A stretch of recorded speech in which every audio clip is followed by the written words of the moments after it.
There we go. There we go. It's coming alive. Coming alive. One outlet at a time. It takes, here we go. All right. And is the YouTube. The YouTube's the final bastion of truth. And here's where we find out if the internet gave us permission to do this another day. It has. That's amazing. That's awesome. What's up, everybody?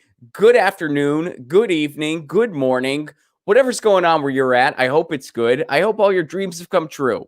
If you had dreams, I hope all of them come true. Honestly, after this year, we need it. And the year's not even half over. It is June the 2nd in this quarantine year of our Lord 2020.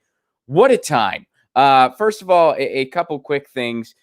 Before I bring on today's guest, shout out to all the folks who make this show possible. Our friends at ZT.com, ZHITEA.com. Their tea kind of rules. And check out their tea. You can get some stuff wholesale, ZHITEA.com. Graham Elwood just got his own tea, the Vigilante. That's pretty cool. Ron Placone doesn't have his own tea. Why is that? I don't know. Maybe the folks at ZT will answer for that. I was thinking, one of my favorite teas that they make is this raspberry oolong. I was thinking we could make a variation of it and call it Ron's Raspberry. But that sounds a little weird, honestly. That doesn't sound too appetizing. It sounds, it just doesn't. I mean, it doesn't roll right. I don't know. I'm not into it. But I'm still thinking of something. And also shout out to Trendiest Dabbers for the pain oil and the swag. They make great CBD pain oil that has done wonders for my neck, which has never been the same since that 2013 car accident I was in. So thank you guys for that. And of course, the Civvy app, CIVVY app.com. Check this out. It's a new app. And what it does is it kind of compacts civic issues for you. It lets you know how politics affects your life, how different issues affect your life, and it lets you know which candidates and elected officials are most aligned with your views of the world. And it's eventually hoping to be a hub for online news and independent media. So it's a very neat concept going on, very neat app, Civvy app. That's CIVVY app.com. Check it out. It's a really interesting concept. I'm excited to see where all they go with it. It's a very new thing and very exciting. And without further ado, I want to welcome my guests for today. These are some of my favorite people in the world, and I love their show, and they have really been amazing boots on the ground throughout these protests, and we're going to talk about some of their experiences. Please welcome Craig and Fee from the Convo Couch. What's up, guys?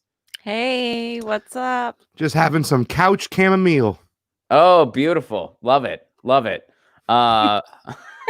Good to see you guys. Oh, wait, there was one other follow-up I had to do. So yesterday on the show, we talked briefly about the incident in Boston where supposedly the cops were destroying their own car to blame it on the protesters.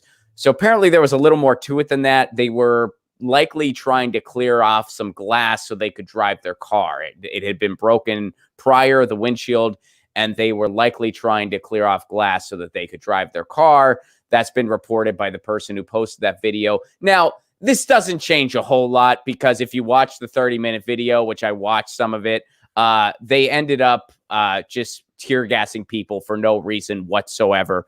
But for accuracy's sake, that is apparently what went down. So there you go. Follow up, trying to be accurate. And that's that. Convo Couch folks, how are we? Good. Yeah, like we talked about that video too. And one thing I said was when we were in West Hollywood on Saturday, Johnny and I, we saw a lot of cars that were damaged. Yeah. And every single time they were towed. So when that guy said that, I'm not sure like why that cop car wasn't towed. I always found that. Yeah, we don't know for sure. I mean, maybe they were trying to drive it. Maybe the original story is but it's like there was conflicting reports out there. The person who posted the video said, yeah, it looks like they might have been trying to clear the glass because it was broken. Like they kind of confirmed it. So, but either way, throughout the video, the cops still do horrific things. It's not like this one, for instance, where maybe it wasn't quite what it appeared to be. Well, that changes everything. Yeah, exactly. But just for consistency's sake, if that wasn't the case, well, we're reporting the other side, and it's not very consequential. But I already got a couple emails saying that I am a tool of propaganda trying to deceive the world. One stream with a talking black cat at a time. So I just wanted to try to be as transparent as possible there. There was another report on that, and there you go. So let's go to what you guys have been up to, because you have been very present at these protests, doing a lot of reporting, bringing a lot of truth to people. And here's something. This was when, I believe the word for this is kenneled, correct? This is when you kennel the protesters in. Yes. So here's what happened. Let's watch this video together. And now people can't get out, and people are freaking out because they don't want to be arrested. Now, I know that sometimes in the world you try to find lemonade out of lemons, and look at this image of Johnny Tsunami. This is amazing. This is, first of all, this should be on some promo materials for the Convo Couch. And also, Johnny, if you're online dating, this has got to be your profile pic stack. I mean, look at this. Who would swipe left on this? Is that even what they do? Is that the thing? Do they still? Yeah. Okay, so swipe left means like no one would look at that. That's awesome. That's a cool image. Swipe right is good. Swipe right is good, right? Yeah. Okay. A lot of swipe rights. All right. Yeah. That's going to get a ton of swipe rights. But all right. Anyway, so let's see what happened. And they're not letting us go, even though we're members of the press. So just so you guys know, please share this. Make sure to show everybody. CBS can go, but... And there were cops behind you guys as well, correct? Yes. So in another video, there was we glanced at it for a moment. What they did was they told us to disperse at the very end, because they had put in a curfew that night, but it was like put in really late, and the curfew was 8 o'clock, and it was like it was getting later and later, but we were like, it wasn't that late. And we had just gotten there not too long, because the protest started at noon. We didn't get there till after 4. And so we were just filming what was going on. The protesters were extremely peaceful the whole time, because I know that we're hearing in the mainstream media that the narrative is the protesters are violent. Not so. The majority of the protesters were holding signs. They were kneeling, saying, don't shoot, hands up, don't shoot, repeating that infamous phrase. And then the cops came from the sides and started shooting rubber bullets. So every so often throughout this live stream that I was doing, I would run, because I would turn my back to them, because I didn't want to get shot in the face. And so then I would just continue filming. Then people started trying to leave, and they wouldn't let people get in their cars, including Johnny. He moved the car further away, and we were going to get in the car and go. And then the police came from that side. And then they were like, oh, go that way. And they told everybody to go down that alley where people ran. And it was mostly young women, 18 years old. And they were faced with more cops who were like pointing their weapons at them. And they were like, what the hell? Where do you want us to go? Where do you want us to go? And the cops had lied, and they didn't have anywhere for them to go. They wanted to arrest them. And so at that point, they told everybody to sit down, and they started arresting people. So, and this was when you and Johnny got arrested then? Yes, this was when Johnny and I got arrested, yes. What did they tell you when they were arresting you? Did they tell you anything? Or was it just this mass arrest, no explanation given, just, hey, we're arresting you? Yeah, they said, they didn't even tell us they were arresting us till the very end. They just sat there in the alleyway blocking it. And then they started, they told us to sit down, and then they started running, and they were talking to each other. We knew at that point we were going to get arrested, but they did not read any sort of Miranda rights, which really, I was told from one of my friends who does work in military law enforcement that it's just a scare tactic then, because they didn't read us our Miranda rights at all. And so what they did was they just used the zip ties. And with the zip ties, though, they can really do a lot of harm, because what they did for Johnny and I is like, it was messed up. It wasn't straight. And so the whole time our wrists were really hurting. And then they put us in the wagon, the little police wagon. And it was like full of 4 people on each side. And one guy had been in there for 3 hours while they were waiting to pick up more people, because they were arresting a lot of people that day. If you know, Saturday was the day that everybody was out. And in other parts of West Hollywood, like you interviewed Tina as well, that she was on the other side where there was like more violence type of thing. There was more cars burning. There was more things going on. And she heard on the radio as we were being taken that they were like, as they were, we were being kettled, that they were going to do that. So it was interesting to see their whole formation. So then they took us downtown and they decided not to book us, supposedly because of, there was no room. They mentioned there being no room. So they were just going to give us a citation. And so they didn't know that ahead of time. I'm sure they didn't know that ahead of time. I'm sure they did it. And I think your friend is, I think your friend's 100% right. This was just a scare tactic through and through. Yeah. Because it's intimidation, right? It's intimidation. And the way they talked to us, they treated us like we were like criminals, and the way they corralled people. I mean, that sort of psychological manipulation they did to me is really like, we shouldn't have a system that does that to people, that allows people in general. It's just, to me, like, just treating somebody as an object, less than human, especially when you're there in the middle of the protest and you see these people with riot gear and they're pointing guns at you, and they see you as less than human, and they also become a one-minded mob mentality. The sort of groupthink takes over, and they're just like ready. They're like itching. They're grabbing their weapons, and we saw people get shot with rubber bullets for no reason, and that was not coming from the protesters. Yeah.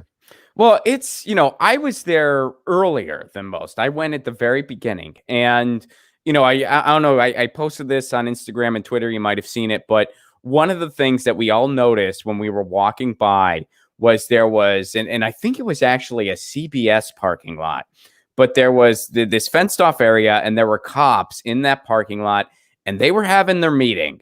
And, we don't know what was being said at that meeting. I don't know if anyone could get closer than I was, but I was still pretty far. But I put my phone like through the fence and got a photo. That's what people were doing. And you're kind of like, okay, this is them meeting.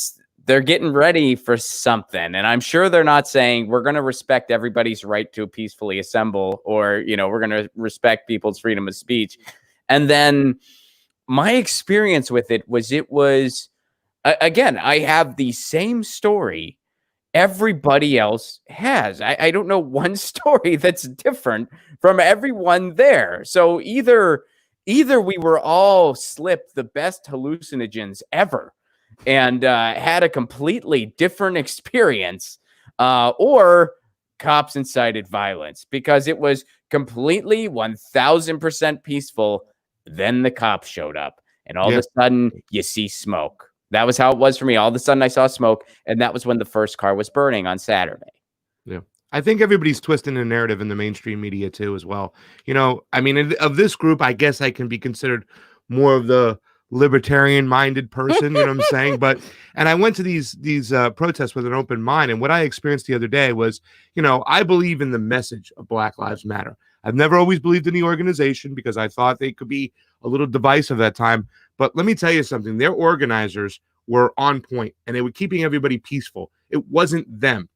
These protests, and they are protests, only got a little bit crazy when the police incited violence for no reason. And they're not just doing it to the protesters, they're doing it to the press as well. And what we experienced on, was it Friday, John? I think it was Wednesday. It was Wednesday when we went to that first protest? Yeah. I mean, everything was, the LA Police Department, that particular day was on their best behavior. It seemed like they didn't want an incident. But here comes California Highway Patrol that tried to push their cars through a crowd of people from behind, and that's when things went crazy. Well, so, they really got this wrong in the mainstream media, and some independent media has this wrong as well. These protests, they're peaceful protests. And we're also seeing looters getting stopped by organizers and people within the peaceful protest, stopping the looters from even looting right now. So I'm glad we're doing this show, and we have to get the message out. It's the cops. It really is. They're out of line here. Well, a lot of those cops are inciting those things as well. I mean, in Minneapolis, it was a cop that set that fire to the AutoZone. So, I mean, it's, but I wanted to add something to that, and I just lost my train of thought. Oh yeah, we're going to go here. Speaking of people really diluting the message a bunch. So here is, police chief in LA who is named Michael Moore. Yeah, I know. That's his name. And here's what I tweeted. Now, they deleted this tweet. My only response to this is the most insightful thing I could think of at the moment. What the fucking fuck? Now, they deleted this tweet, and the mayor has mind-numbingly defended this guy. But here's the deal. It's still out. Check this out. Someone caught it again, unless it was deleted between me prepping this show and now. Okay, so here it is. Here's what I originally tweeted out. We didn't have protests last night. We had criminal acts.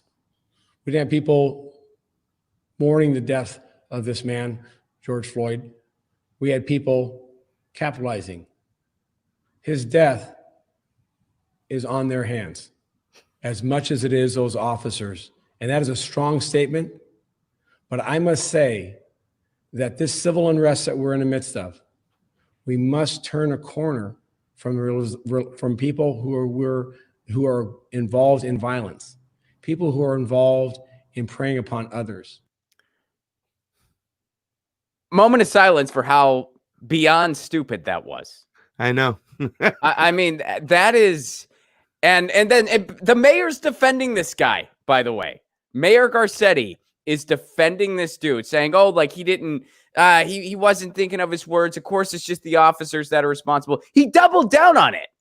He said, after he said it, he's like, I realize those words are strong and make zero sense whatsoever, but here I go. He doubled down on it, on such an ignorant, deflection's an understatement for what that was. That was unbelievable. Do they have to fire this guy? I mean, I think so. Yes. Yeah, 100%. Yes. This guy is awful. This guy's awful. Yeah, he's not being really well liked by anybody right now. And also just to follow up on the Black Lives Matter, because Black Lives Matter has been fighting police brutality here for years. Mm-hmm. And specifically on Wednesday when Pasta, Johnny, and I all went, they had outlined that the protest was for George Floyd and their usual 4:00 Wednesday protest of Jackie Lacey must go. So they were at the Hall of Justice protesting for that, and for every single person. They had family members from what was that? Cesar Rodriguez's family was there, and a couple other family was there. They were killed by cops, essentially, all of them. And so they have been trying to talk to the police because the city of LA increased the amount of money allotted to the police and decreased everything else, including like after school programs. And so they were really demanding the sort of budget that's for the people, a people's budget. And they said, Melina Abdullah said that they didn't ever get back to them, that the police have not reached out back to them. So obviously there's an adversarial relationship here with the law enforcement, and they refuse to even acknowledge Black Lives Matter. So like at the very least, that guy has to go, or that guy has to really like say, hey, I'm so sorry, blah, blah, blah, for all of this to stop, because people act like LA and the LAPD haven't been a huge issue before. For years. Rodney King was just one of the first times they got caught. That's it. That was just one of the first times they got caught. Yeah, I think he definitely needs a big promotion and a paid vacation right away. No, I'm just kidding. I think they need to get rid of him. I mean, there's no, it's an apology is not enough. This guy knew exactly what he was doing and the moment he was doing it. And this kind of complete disconnect from the community, this kind of just vicious tone deafness, you're done. You're done. No, like point blank, you're done. I think Garcetti needs to go too. I think he needs to step down, because the fact that he didn't fire this guy immediately, he's done. He needs to go. Our mayor in Pasadena also needs to go. That's the entire. I mean, Pasta, I wrote you in for mayor, so I don't know. I don't know how many other votes. I did. Gordo's not the good choice either. But you know what, Ron? Let me tell you something. There is no decent choice there. No, there's not. I wrote you in. But let me tell you something, Ron. All Moore is doing, he's staying on message. Jackie Lacey, Garcetti, all three of them, they were on message to blame the protesters no matter what, to justify any of their actions. Even Villanueva, who it was the only guy I voted for in 2018, he's even walking that thin line. You know what I'm saying? He's a lot better than the other ones, but their overall arching message is that these are the protesters who are causing the problems, and the police officers are just doing their lawful job to keep everybody in line and keep the poor people out of the way safe. And they're really twisting the whole narrative. So all Moore is doing is the same thing that Lacey and Garcetti is doing. And we should dox Garcetti. And being that we're Italian Americans, we get the bullhorns first to yell at this guy. Can you throw salami, or is that too much? We can throw some salami at him, John. No, we're not going to dox him, and we're not going to waste food. All right, you're right. Let's not waste good. You're right. Well, I might dox him. That's how mad I am at Garcetti. I just want to reiterate on Pasta's point that the media is twisting the narrative, because we had been, even when we were over there, people were telling us like, oh no, you're wrong. I'm like, we're here on Wednesday because the helicopter footage and the helicopter Karens, they were trying to say that the protesters were coming into the car, because that's all the mainstream media was showing, the part where the protesters are on the car. They're not showing how it was all the way before, up until that point, and how that car really like forced its way into it. And then that's why the protesters who were stopping traffic and lining up across the 101 were trying to show, okay, we're protesting, we're going to stop traffic. All the other cars went around. The police, the LAPD was fine, but the CHP came around, forced their way through. And that's all. And all you saw was the protesters on the car trying to stop it. And then the guy, but you didn't see the other part where the from our angle, the car sped through a lot more. And then the guy fell. And so that we thought he was dead. So that was a whole other thing. And so we're seeing this narrative get twisted by Bloomberg on news right away. Oh, these protesters surround and try to attack a police car. And we're so angry because we're like, what the hell? That is not what happened. And this is what people are believing. And it's not what happened. All they wanted to do, Ron, was stop traffic. That's it. That's I know. Stop traffic. I used your guys' footage. I used your guys' video when I talked about it. And then, Pasta, I used the photo that you took because that angle showed it perfectly, how it's like this called CHP car there was no reason it had to go there. People were trying to make it out like they just cornered this poor car. No, they didn't. There was all this road. He could have been over there. He deliberately feared for his life. Or she. I don't know if it was a guy or a girl driving. I don't know. It was two guys. It was two guys. Exactly, all right. 2 guys in the car. So here's the thing, Ron. We walked past a dozen cop cars, about 150, 200 police. All of a sudden, it was just this car they decided to surround out of the blue. Bullshit. They didn't touch any car that they walked by. This was 2.5 hours into the protest. Okay. So, like you said, the picture that you used of mine, the car was 100 feet back. As soon as those protesters got over the rail, he could have even swerved to the right and got out of there, or just stopped, and no one would have been hurt. Only traffic would have been stopped. That was their goal, and things got out of hand when the CHP got out of hand. Yeah. Oh, totally. And now, how can you dispute that now, where now we have more footage where there ain't no ambiguity here? The LAPD tried to run people over. The New York police tried to run people over. It's all out there now. There ain't no hiding. I think this is why they don't want people filming. But this is why they've, attacked journalists too, because journalists, we are exposing them, especially independent journalists. And Caitlin Johnston wrote an article just outlining all of the people that have been attacked. Obviously, independent journalists are used to it, are used to being dismissed. But even mainstream media journalists are being attacked. Even besides the CNN guy, they're being shot out. A woman was her nose was shot off. I mean, these were people that were at the West Hollywood protest too, and they're getting shot at. You saw what happened to Tina, and all of this is happening. And we're like, wait a minute. We love to criticize states or countries like China for their authoritarian tactics, and we love to talk about the collapse of all of these countries like Venezuela and how Russia is so authoritarian. But what we're seeing happening in the United States, and the disregard for the press and the disregard for life in general, and it is really unreal. It's fascism, and I think people need to start really understanding that this is what fascism is, especially when we already had our civil liberties infringed upon because of the pandemic. They're using the excuse of safety, security. Because of the pandemic, they passed all this legislation like HR 6666. But what a it's number gotten they worse and picked worse. too. I'm sorry. Could they have picked a creepier number for that? I mean, it was a disturb. I mean, and I read it. People were like, "Well, people are overreacting," and it's like, no. I read that thing. There are a lot of red flags in this thing. It could be used to plan a marathon. That's how many red flags there are in this damn bill. And it's called 66666 66666 6666. I think, and you can text it to Biden to make a donation. But Did you make a tweet about that one? I haven't seen your 66666 tweet. I don't know. I feel like I probably did, but maybe I missed that. Maybe I forgot. I don't know. I mean, I think I tweeted something about like what an interesting choice of number to say the very least. But I mean, I guess it just kind of goes in order or whatever. But yeah. So you guys were on the ground some yesterday too. What happened yesterday? All right, so yesterday we went to the federal building in Wilshire. So it was like Century City area, Westwood area, near that area. And they were peacefully protesting. I mean, we just took pictures. There was a couple of people who had rubber bullets injuries, and they were showing that.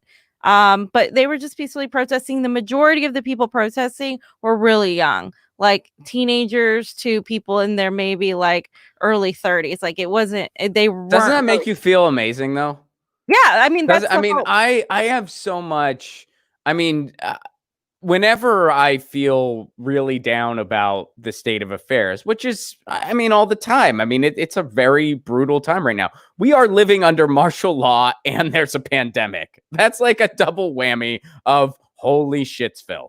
But, but we got Netflix and takeout, Ron. So, it's not that bad. That's true. And outdoor seating is now back. So yeah, it's back. Brunch is back. As long as brunch is back. Yeah.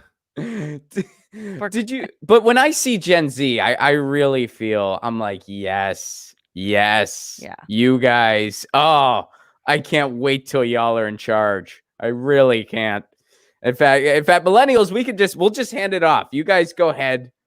We'll assist in other ways. You guys just take over. I mean, they are, socialism is not a dirty word to them. They are tired of bullshit. They don't genuflect at the altar of capitalism because they've only known recession and nothing else. And they're aware of the short end of the stick they were handed, and they give zero fucks. It's beautiful. Yeah. Ron, can I point something out that's really important too about yesterday's protest that we saw? And this is something really important because, with Fiorella and I being on the ground, even what happened with the CHP cruiser, the organizers and the people within this protest, the peaceful protesters, they're never the ones who do any of the looting or start any of the fighting whatsoever. You know what I'm saying? We have a situation where we saw some people at a Walgreens and actually stopping the looters and pulling them down and putting their hands up saying, don't do it. Don't do it. Don't ruin your lives. You know what I'm saying? Don't have a criminal record. We saw in a Target downtown, actually organizers and people within the Black Lives Matter movement throw people out of the way and not let them go into a Target to loot, whatnot. You know what I'm saying? It's never them, any of the organizers or the protesters doing the looting. It's just like, it's downtown LA. You'll have random homeless people or people just joining into the protest just to start things that will splinter off. It's never, ever the organizers or the peaceful protesters within that group. And I think that's something important to point out because when you see it on mainstream media, they're like, look at Black Lives Matter. They're starting riots. They're looting and whatnot. Nope. It's never them. It's always these other factions of people just joining in. Sometimes it's homeless people desperate for money and shampoo and Target. You know what I'm saying? Got to avoid a lady trying to stab them when they come out. But yeah, that's what it is. And that's what it's all about. And that's something we need to point out. In fact, I think I see a lot of protesters stopping people from looting. And it just makes me happy all over to see that happen because now we're really taking matters into our own hand, Gen Z. Well, isn't it very interesting that, when there's a group of people in a public space protesting where, you don't know every single human being's intention. That's an impossible thing to measure. But, whenever something happens, the protest as a whole gets generalized. But no matter how systemic this is with law enforcement, we're always told it's a few bad apples. Isn't the inconsistency there beyond baffling? Well, that's the point. Like, it's like people are protesting police brutality and they're getting back police brutality, and yet they're still being blamed on it in a general way, while we're even dismissing the fact, let's go even further, that even though, yes, some people are looting and that's wrong, especially when it comes to small businesses, we've seen it's mainly agitators, some of them white supremacists, some of them we don't know who they are. But, people, the majority of like Pasta said, the Black Lives Matter people, they do not go after small businesses because that's community owned and they respect that. But let's go even further. The focus on the rioting, on the looting, on the damage of property, that defeats the purpose. That is not the point. You can point out that it's wrong, but when you make it your main story as mainstream media, you're completely ignoring the point of the protest, which is police brutality. They're not talking about enough of the people getting hit on the head with batons, getting shot, their window shots, sprayed, mace, rubber bullets, innocent people that did absolutely nothing wrong. They're saying, oh, people got, hit because they didn't respect the curfew order or they didn't do what the cops said. That is not true. I have seen people do every single thing right, and they're still getting brutally just treated by the law enforcement, and it's completely fine, and it's being ignored by the mainstream media because we're just focused on broken windows. Sure, okay, that sucks, but guess what? The whole reason some of these people are fighting is because we pay so much more attention to everything else but their lives, and that's the whole point of this thing. And it's just so frustrating to see the mainstream media do that, and that's why we do what we do, because we can't let that happen again. Now, how are you going to ignore what they press badges? They're sitting there going, we're press, and they still arrest them. It's on camera. I mean, how are you going to? I mean, it's. Well, fascism. It is fascism. I mean, this is authoritarian fascism right now. And to respond to what you were saying about the corporate media, here's the thing. Just like Pasta, you pointed out the police and Michael Moore, police chief, not the film guy, the police guy that said some really dumb shit, that Michael Moore. But the media is also following a formula. This is the formula they follow whenever there's a protest, whenever there's a movement. They've been following it since at least the 60s with the SDS, with the Black Panthers.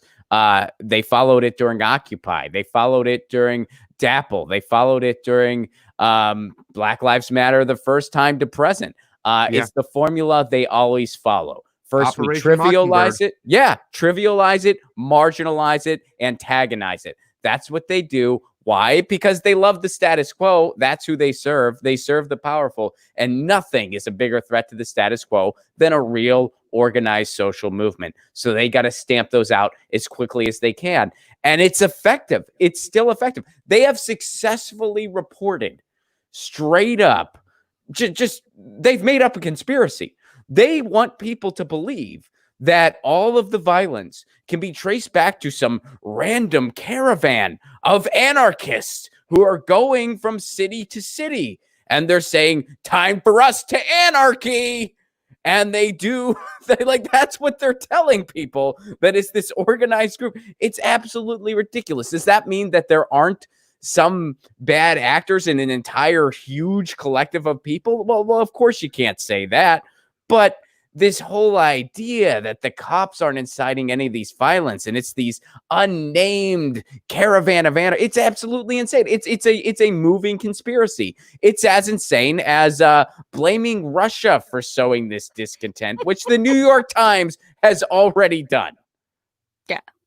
I mean, they are. I mean, it's no surprise that they were going to do that. I mean, they blame Russia for everything. If there's an earthquake tomorrow, Ron, you know that Russia did it. I mean, it's ridiculous. And it's just funny, too, because Russia, isn't putting their protesters or the people under martial law. Russia didn't hack their own elections. I wish we could get invaded by Maduro or somebody to say, hey, we gotta take control of the United States, because guess what? They can't run their elections. They are the people are hurting. We need to spread democracy there because they have none. I mean, it's ironic. I want to have that conversation with Justin Trudeau, actually. I just want to call him up and be like, look, buddy, we have a lot of disagreements, but how do you feel about having sunnier cities in Canada? What do you think? like, what if you guys just kind of took this over? I really like hockey and healthcare. You guys got it and a lot of it. What do you think? Listen, Trudeau, seriously, there's cities in the United States where wearing blackface might guarantee you re-election. What do you say, buddy? Come on, think about it. That's what I think we got to do. Well, the worst part is nobody wants us. So we can't even go to Canada right now. I actually described us as the corporation with state lines south of Canada. As far because I'm like, it's not even fair to call it a country at this point. Or like Florida. We're the Florida of the world.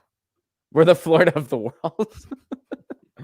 I'm sorry, Floridians. We're Floridians, so you guys are Floridians. So you guys, that's why I just laughed. I didn't, because but you didn't further take a jab. In Miami, that was one of the few places where the cops took a knee.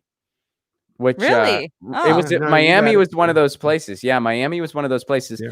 And right now that's nothing more than a gesture, but it beats tear gassing people and pummeling them. Yeah. I'd rather, but I think it's very symbolic and nothing more, but it's symbolic of where you need to start changing things because, this whole reform the police, that ship has sailed. Yeah. There's you have to start all over again. I agree. 100%. You have to completely start all over again. And I'm not saying we can't have any law and order. Of course, that's not the reality of the world. You have to have some law and order. But the concept of police as we know it has to go away. And we have to just completely redo all of this. And it starts by listening to members of your community and figuring out how to start fixing this and figuring out, okay, what type of law and order do we need to have? How do we need to orchestrate this?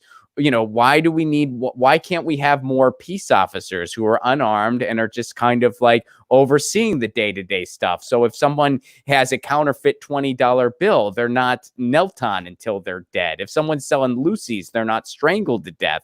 And that whenever there is a situation where, violence may be required because the use of force is 100% necessary and there's no way around it, you send in people who are very properly trained to handle that. And these aren't people who weren't screened at all, so they might be members of the KKK. These aren't people who have untreated PTSD, so they might not be able to de-escalate anything. These are people who are trained extensively in handling those unfortunate situations where the use of force is completely unavoidable. That's the point that we're at. We can't reform. It's too late. There is no reforming this. It is too far gone. I think it's also key, Ron, that we do what Black Lives Matter was talking about the other day. We have to start defunding the police as well. Oh, absolutely. I mean, taking all the weaponry out of Iraq that we had to bring home and giving it to our police force, not the best idea. I guess if a guy has a military-grade weapon, he might think differently about his job. Okay, this is the gun you get for your job. Well, then your job becomes completely different. Like you said, we need peace officers out there. If we're going to fund the police, let's fund more peace officers, more verbal, more talking, more less weaponry. And that's the problem right now is that we give the police all this weaponry, all this armory. How do you think they're going to act? And this is what hell does a city of 9,000 people need with a tank? Why does that police force need a tank? All they're going to do is make a really bad drunken decision on the Saturday night someday. That's all that's going to happen. This is why people want guns, right? This is why you can't get rid of guns on civilians too, because you have a police force and a military that's so heavily armed that people, and also it's such a vast distrust in the government. So people just aren't comfortable having not having guns, and especially in situations like right now where people are looting, where there's martial law, where the police are pretty much breaking into everybody's rights. You saw them shooting into people's porches in some of these videos, and just because they were watching. I mean, there's so much being broken right now that it really quells a sense of fear. And so if you've noticed, the gun sales have gone up throughout the pandemic, and even socialists who are some of the socialists are embracing gun ownership. And this is why, like, we wouldn't have this sort of sense of like, oh, we need to make sure we're armed if we trusted our government. It would be so much easier. We need to demilitarize the police, in my opinion. They do not necessarily need all of those weapons. Oh, of course not. Of course not. Yeah. I mean, the first step is demilitarize. And then the absolute simultaneous step is, okay, we're completely gutting this system and we're starting all over again. We are starting all over again. Police officer, as we know it, should not exist as a job. That job should just not exist. It's too far gone. We need to reevaluate what these positions are, what the responsibility entails, what the power structure is, and how it is enforced. And that needs to be done within a community. So, but I did promise something a little lighter, because it's a very heavy time. And I have one story today that's a little bit lighter and fair, comparatively speaking. And Pasta, I wanted to save it especially for you. I know what it is. It involves football. Okay. I don't know what it is. Oh, you don't know what it is? Well, really? We have a show to do, me, you, and Tim Canova. We got to get back to now with the executive order being signed last week to talk about that. We did a show almost a year ago when they were talking about it. That's your idea of something lighter. Yeah. That's what you would call that something lighter? That's what you would say. Oh, we got a lighter one. The internet might cease to exist as we know it. We got a lighter story. Let's talk football.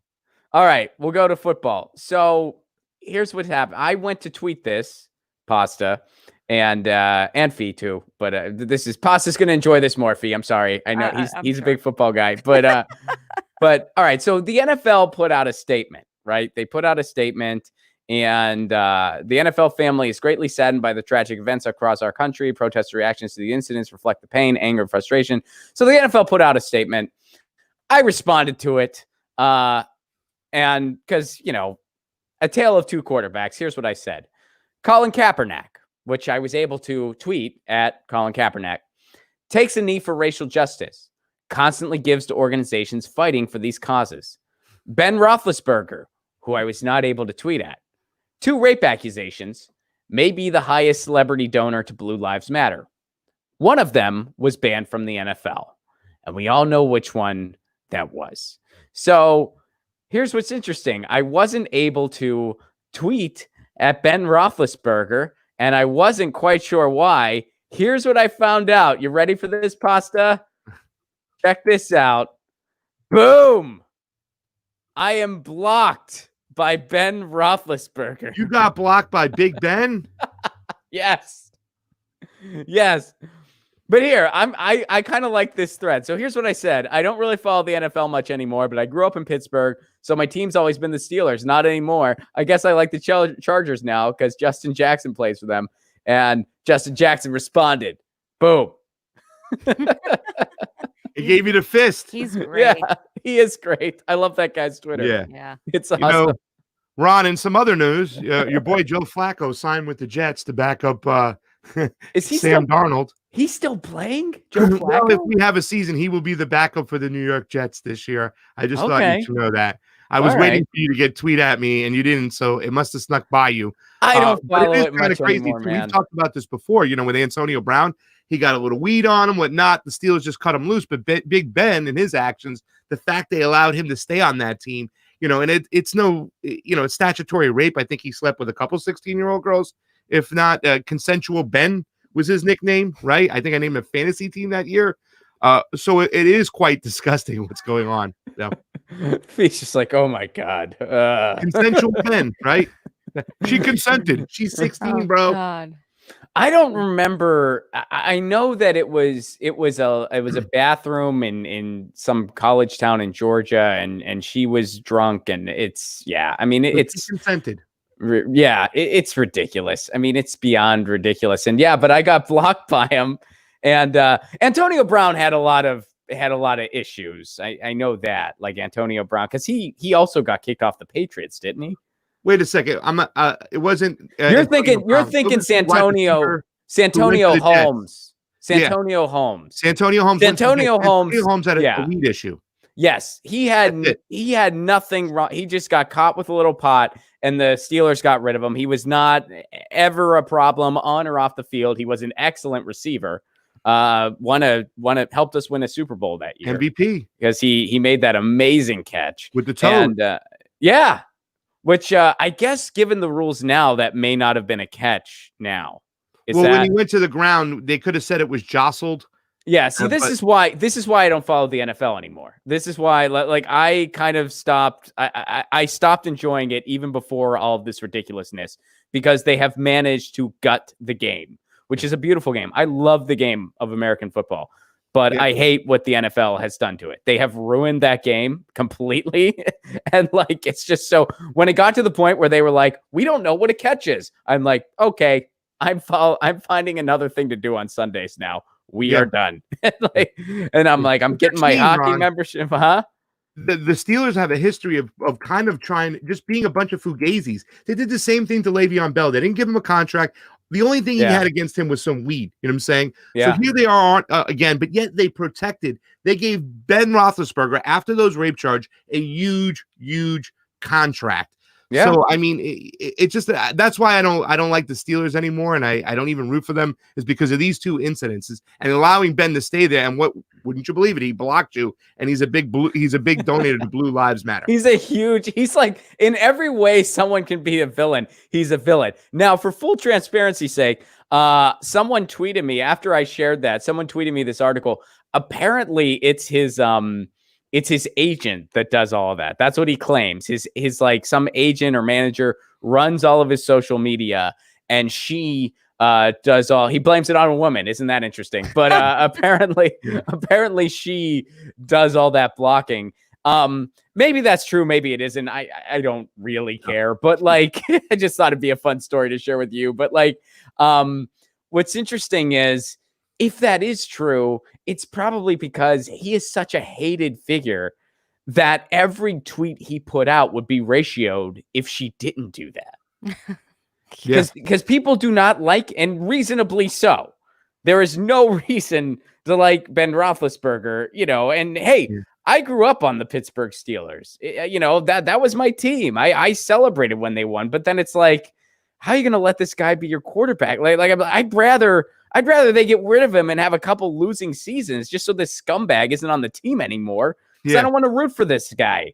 And it's act like they're the ones who are like, oh, we're the Steelers. We don't take any of these crazy guys. We have only team players. Greg Lloyd, Joey Porter, they have both said these are two top-tier linebackers. They both said Ben Roethlisberger ruined this team. He thought he was bigger than life. He had to do what he wanted to do. Greg Lloyd had a moment with Cowher, and they've said it. It's like, it's not the same. You won a Super Bowl. You lost your head. Now you're sleeping with 16-year-olds. I think that's okay. No, I think you're thinking James Harrison, not Greg Lloyd. No, it was Lloyd. Greg Lloyd was before. Greg Lloyd? It was Lloyd, then Joey Porter, Greg and Lloyd, then James Joey Porter, Harrison, and then Harris. Harrison really was never critical of Ben Roethlisberger. Yes, he was. Really? Yes. See, that's the thing, man. So when all this stuff went down, when all this stuff went down with Antonio Brown, because I wasn't really paying attention, because I don't, but I was actually on like, get rid of Ben and let's keep Antonio Brown, not realizing that, well, Antonio Brown he was a little out there. I mean, he got kicked off the Patriots afterwards. He's got some issues, whatever it is. But so I didn't really realize any of that, because for the first time it was like, oh, this isn't actually 100% on Ben, because going through history, Hines Ward had an issue with Ben Roethlisberger. They blamed Hines Ward. James Harrison had an issue with Ben Roethlisberger. They blamed James Harrison. Jerome Bettis, the nicest dude, like Jerome, or at least, in the public eye, I guess. I don't know the guy personally, but, Jerome Bettis, like, whenever he'd have a good rushing game, he'd take his offensive line out to dinner that following week. The bus. Like the bus. I mean, he was just like, he just came off as just a genuinely good guy. And even he never says a bad thing about anyone publicly. I mean, he was always just a likable guy on camera, whatever.